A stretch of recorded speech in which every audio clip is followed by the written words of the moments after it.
Oke, assalamualaikum warahmatullahi wabarakatuh. Jumpa lagi di channel. Kali ini kita review blok lubang 5 buat proyek Vespa 177. Ini dia bloknya.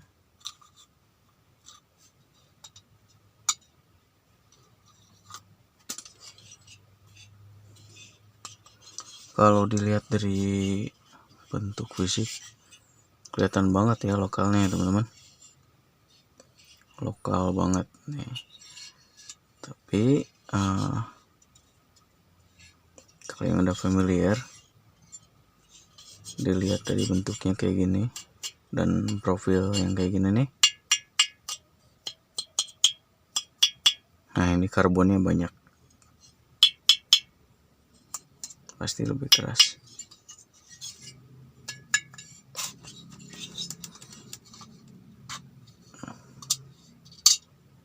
Nah, ini dia pakai ring tebal. Berapa sih tebalnya? Juga ada tuh yang wah bagusan ring tipis, bagusan ring tebal. Ini 2, berapa nih? 2,5 mili. Tebal banget ya. Sedangkan rata-rata motor Jepang 1 mili tebal ringnya. Ini bergantung lagi ke penggunaannya buat apa. Kalau Vespa kan motor santai, motor awet. Nah, dia pasti dikasihnya ring tebal, menyesuaikan juga dengan kebutuhan.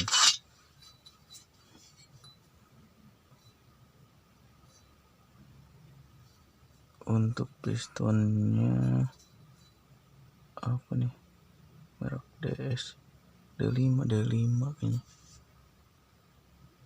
DS ya, Daiso. Tapi nanti juga nggak kepake sih, kita langsung quarter lagi nanti. Nah, ini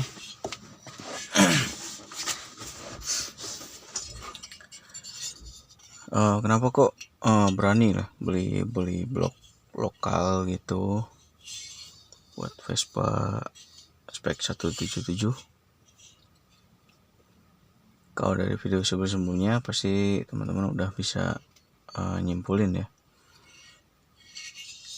kalau 2 tak itu gimana dari portingan atau durasi portingannya. Terus jangan ilfil juga sama blok KW, blok lokal. Tahu kalau quarterannya bagus, piston bagus, pelumasan, bahan bakar, timing bagus, dia pasti awet. Pasti itu. Kuncinya di situ. Nah, ini blok diameter luarnya 66,9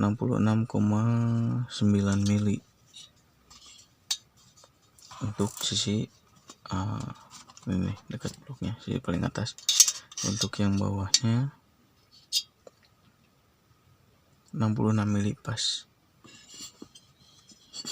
Bagus. Nah, 66 mili ya. Jadi kalau dipakai patokan tipis linear paling aman, paling kritis itu, dan masih aman ya, kritis tapi masih aman, 1,5 mm. Kalau kita ukur ini kan 66, 1,5 kali 2 berarti 3 mili. 66 kali 3 66 kurangi 3 berarti 63 mili. Jadi bisa pakai seher ukuran 63 mm atau Ninja OS 400. Nah, itu udah pasti cc-nya ketemu jadi 177. Dengan catatan keruk asnya stroke standar atau 57 mm. Terus juga ini kan sebenarnya bukan blok Vespa 150 ya, yang saya tahu. Ini blok Vespa yang struknya 60 gitu atau 62. Kita ukur dulu. Cara mudah mengukur struk standar itu gini ya. Ini nih dasar lubang exhaustnya diukur sampai bibir silindernya. Ini 61 mm. Kalau kita asumsikan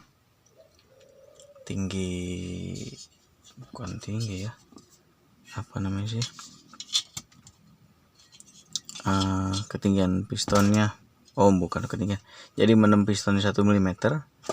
Nah ini udah pasti struk motornya 60 mm atau di Vespa yang 200 cc itu. Jadi ini blok dibuat untuk spek kruk as 60 mm. Terus gimana kita mengaplikasikan ke struk Vespa standar atau yang 57 mm? Nanti tinggal dikonversikan dari durasi bilas, main port dan secondary portnya. Terus juga bisa dilakukan dengan pemapasan ini silindernya, baik yang atas maupun yang bawah, bebas itu mah.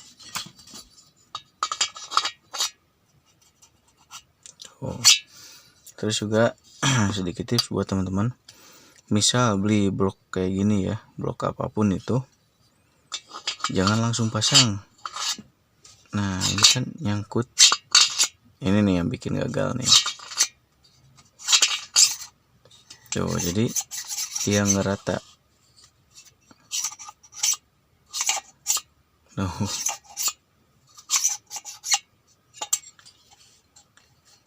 Jadi dengan kata lain, masukinlah ke bengkel bubut dulu, bengkel quarter, minta dipoles lagi supaya jalan pistonnya lancar atas sampai bawahnya.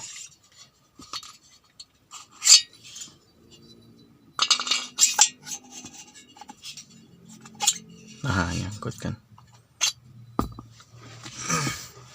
tinggal dipoles lagi lah, dipoles. Nah ini kan halus banget ya, halus banget ke tengah. Nanti minta dipoles silang, biar si oli ngendap di sini. Jadi ada apa namanya istilahnya, kantung oli. Jadi ada kantung oli di dinding silinder, itu yang bikin awet ke piston maupun ke silindernya.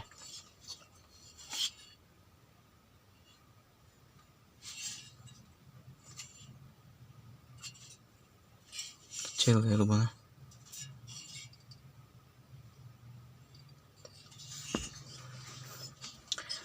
Terus juga sebelum pasang ini, alangkah baiknya kita potong apa namanya ini, kisi-kisi boringnya segini aja nih. Nah jadi dipotong kayak gini, jadi bagian yang ininya nih, bagian ini dibuang. Jadi nanti memudahkan kalau bongkar pasang blok, nggak usah buka baut sunduk ini. Jadi tinggal buka head, buka blok, lepas. Karena kan kalau di Vespa si kisi-kisi yang ini nih nyangkut ke bodinya ya, ke bodi. Jadi harus bongkar pasang baut sunduk. Itu resiko dolnya tinggi banget. Apalagi kalau yang bongkarnya buru-buru tuh, nggak mau sabaran, nggak mau nunggu mesin dingin dulu, udah pasti rawan jebol dratnya, rawan dol.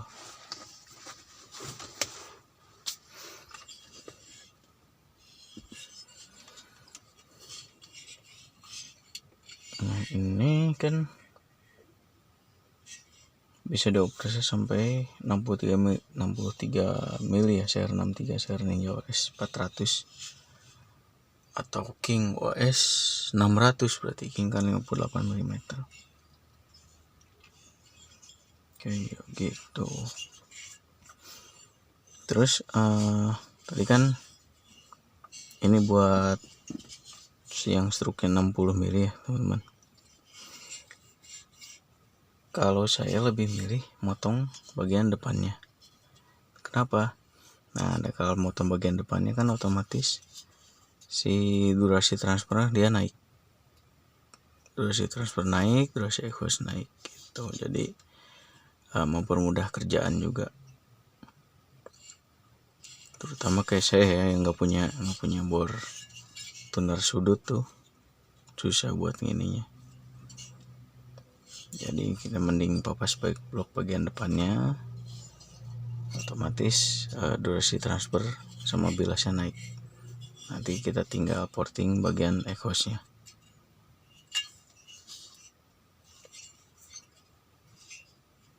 Terus lubang, ketinggian lubangnya saya baca dari berbagai sumber. Untuk Vespa harian atau touring, yang paling aman, yang paling enak itu 36 mili ketinggian dari bibir silinder. Nggak boleh lebih dari itu. Kalau lebih dari itu pasti RPM minta tinggi, sedangkan Vespa jarang kan yang sampai RPM tinggi-tinggi, kecuali Vespa PTS. Nah, dia bisa sampai belasan ribu RPM ya. Kalau Vespa yang biasa, Vespa 150, Vespa Super, paling mentok di 7.000-8.000 kalau buat jalan. Jadi nggak perlu durasi exhaust yang tinggi-tinggi, itu mubah nanti nggak kepake. Selain nggak kepake juga RPM bawahnya ngoyo atau lemah banget, nggak bakal enak nanti dipakainya. Kayak gitu. Terus buat Vespa kompresi kayaknya gak usah tinggi-tinggi banget ya, dikasih 7 maksimal juga udah enak. Soalnya kenapa? Vespa magnetnya kan berat banget tuh, jadi torsi bawahnya udah dapat dari beratnya magnet.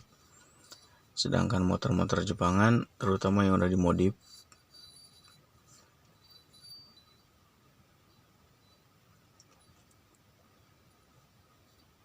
torsi bawahnya harus dibantu pakai kompresi yang tinggi atau magnet yang kecil, biar nggak lemot-lemot banget bawahnya. Terus ini juga nanti rencananya mau disatuin nih sama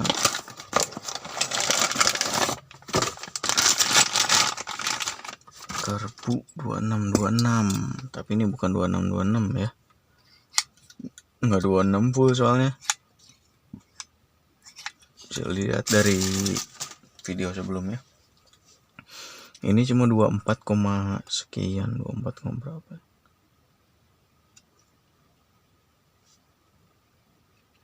24,95, cuma 24,95, jadi nggak 26.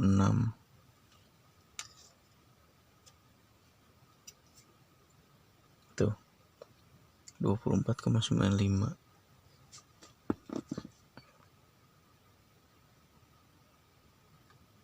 Tahu kan 24,95. Jadi ini kayaknya bukan suodon ya, ini kan ada bekas pris-prisan nih tuh, kelihatan lah pris-prisannya. Terus diketok lagi pakai SL26E, SL itu spakulik 26E. Jadi kayaknya ini karbu 24 tapi di reamer lagi sama pabrikan, dikasih lah label 26 gitu, tapi mentoknya enggak 26, cuma 24,95. Bisa juga sih di reamer lagi, tapi resiko soalnya ini udah tipis banget ya, takutnya nanti misal pas lagi ngencengin, nah si ininya si mangkuk karbunya ke pentok sama kunci atau apa, dia melewat patahkan, mubajir jadinya. Ya udahlah, ini aja seadanya. Tinggal kita pasang sama ini nih penyesuaian sedikit. Nah ini skep nggak ngebuka full, mentok. Nah masih nyisa dikit ya teman-teman, tuh. Nanti kita kasih packing di sini nih sampai si karbu bisa ngebuka full. Ini kurang lebih 1 milian nih. Jadi nanti pakai packing 2 lembar kayaknya, 2 lembar atau packing 1 lembar yang tebal, yang kira-kira ngepas 1 mili. 1 mili setelah dipres ya, soalnya packing main gitu.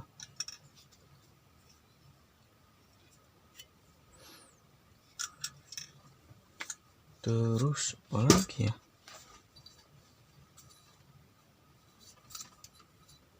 Oh udah sih kayaknya. Oh ini sayur Vespa jenong banget nih. Nah nanti misal ini kan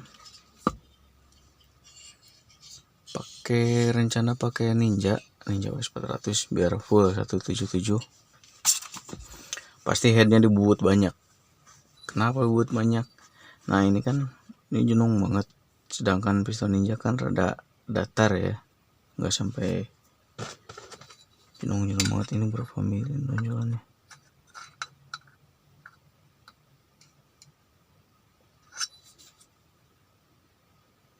Tiga 4,5.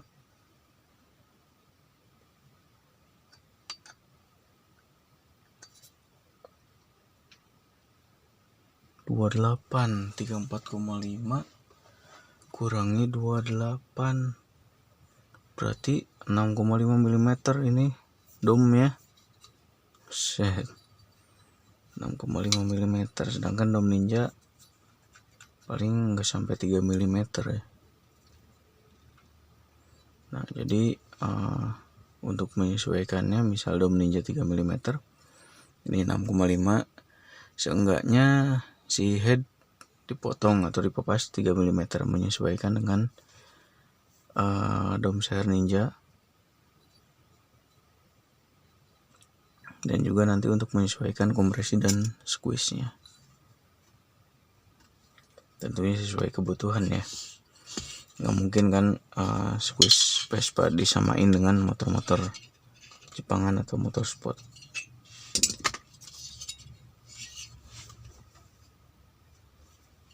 Untuk blok lokal ini terbilang rapi ya transfernya tuh. Ini lubang bilas, lubang transfer. Nah ini juga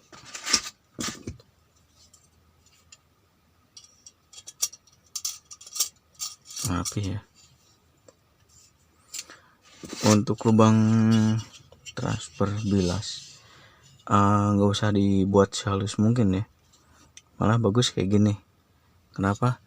Nah kalau kayak gini jadi si molekul bahan bakar dan udara bisa menyatu sempurna.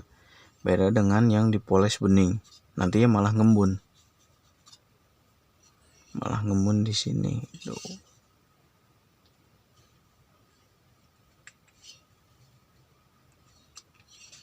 Terus kenapa kok bisa tahu ngembun gitu? Nah pas ngebuka yang itu tuh, yang trail mini,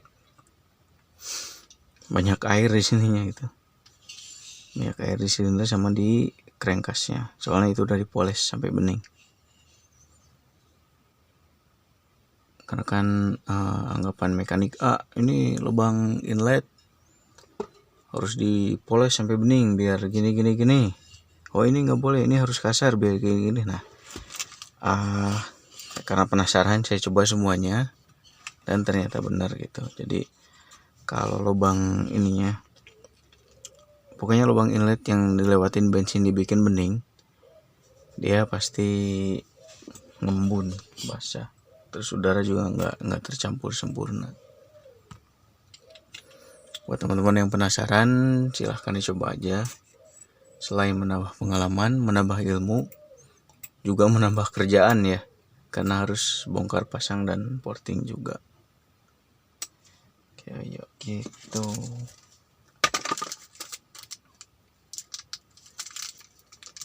Terus ini nih, buat teman-teman yang misal nih beli blok lubang 5 langsung dipasang, jangan langsung dipasang ya, minta dipolis dulu kalau tukang bubut. Terus juga ini nih dipin klip pin seher.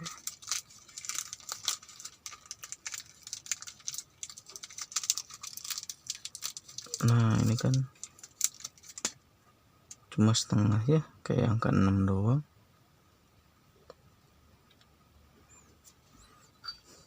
Nah ini di sini rawan lepas sih klipnya, jadi harus diperhatikan dulu. Jadi kalau masang usahakan dicek ulang. Nah udah klik, bisa udah kepasang klik kayak gini. Jangan langsung dipasang bloknya, tapi kita cek dulu teman-teman. Cek dulu, dorong dulu. Nah, posisikan kayak gini, terus didorong balik yang ini. Tadi makan dorong yang ini nih. Nah yang ini kan bisa ngegeser ya. Nah kalau udah yakin masuk ke gotnya semua, kita dorong balik dari sini. Nah tujuannya apa? Tujuannya biar dia ngunci, itu kan. Nah dia udah ngunci. Beda kalau ngedorong dari sini, dia masih bisa ketarik. Kalau dari sini dia ngunci. Jadi pastikan si pemasangan yang ini benar, karena kalau enggak si bloknya bisa jadi korban. Kan banyak juga tuh blok yang baretnya di sini. Beruntung kalau cuma baretnya di sini gitu, nggak sampai ke sini. Ini malah sampai ada ke ruang kompresi juga baret, otomatis kan pembakaran ngeplos ke sini atau bocor ke sini.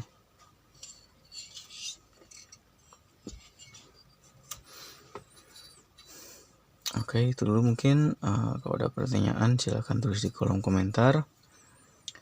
Jangan lupa like, komen, dan subscribe agar channel ini lebih berkembang dan lebih banyak ilmu yang bisa kita sharing. Terima kasih. Assalamualaikum warahmatullahi wabarakatuh.